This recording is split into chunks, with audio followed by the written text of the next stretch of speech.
Voici un autre geste de générosité. Il sera étalé dans le temps, lui aussi. C'est le docteur Jean-François Bégin qui s'est envolé ce matin pour l'Ouest américain afin d'entreprendre l'opération Désert 5. C'est cette fois au profit de la Fondation de l'Hôtel-Dieu de Lévis. Il va courir en détail 5 ultramarathons sur 5 continents différents.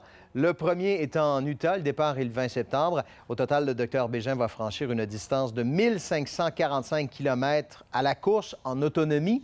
J'étais d'ailleurs avec lui lors de son dernier entraînement hier. Docteur Bégin, quand on prépare une course et qu'on a besoin d'une map monde pour savoir où est-ce qu'on va, ça commence à être intense. Vous allez où? Vous allez faire quoi? En fait, je vais faire 5 courses, 5 ultramarathons sur 5 continents différents. Alors, la carte représente les 5 courses et on les retrouve toutes ici. Dans l'ordre, si on veut s'amuser, à les décortiquer puis les disséquer. La première, c'est la Grand to Grand, 273 km aux États-Unis, donc on est en Amérique. Celle-ci commence dans quelques jours, dans 5 jours, ça débute le 20 septembre. Ensuite de ça, on va se diriger vers la Namibie au mois de mai, en Afrique, donc à la pointe sud de l'Afrique. Encore une fois, 250 km, pour ensuite se déplacer en Asie, en Chine, dans le désert de Gobi, pour une course de 250 km en juin. Alors les deux courses, l'Afrique et l'Asie, seront très rapprochées. On va par la suite, en novembre 2016, s'en aller en Antarctique pour une course de 250 km. Et on termine le tout, on couronne ces 5 courses-là par la course qui s'appelle The Track en Australie, continent australien, 522 km sur 9 jours. Et toutes ces courses-là, compte tenu qu'elles se déroulent en autonomie, se déroulent avec tout l'équipement nécessaire, obligatoire. Ça pèse combien?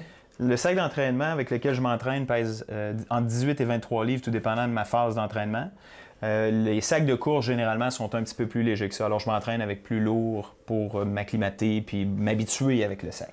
De plus en plus de médecins, maintenant, font des défis personnels ou font des activités pour supporter leur fondation, mais en même temps supporter leur hôpital. Donc, dans un cas comme celui-ci, pour nous, c'est très important. C'est un montant de 150 000 $ qui va être généré par l'activité, qui va aller directement aux patients, aux usagers, au bloc opératoire. Il est débalancé. Je suis pas habitué de courir avec un sac à dos, là. J'imagine. Ça change la position, ça change le rythme.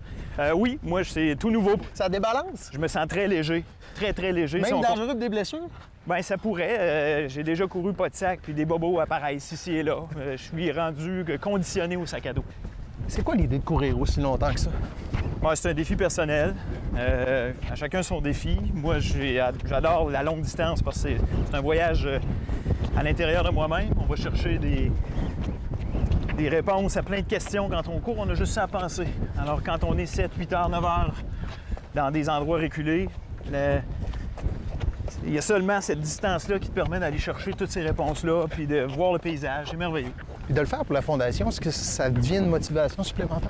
Ah oui, parce qu'au défi s'ajoute une cause, s'ajoute des visages, s'ajoute la maladie. Alors, dans le fond, je me sens un peu comme celui qui court pour tous ceux qui n'ont pas nécessairement la santé de le faire.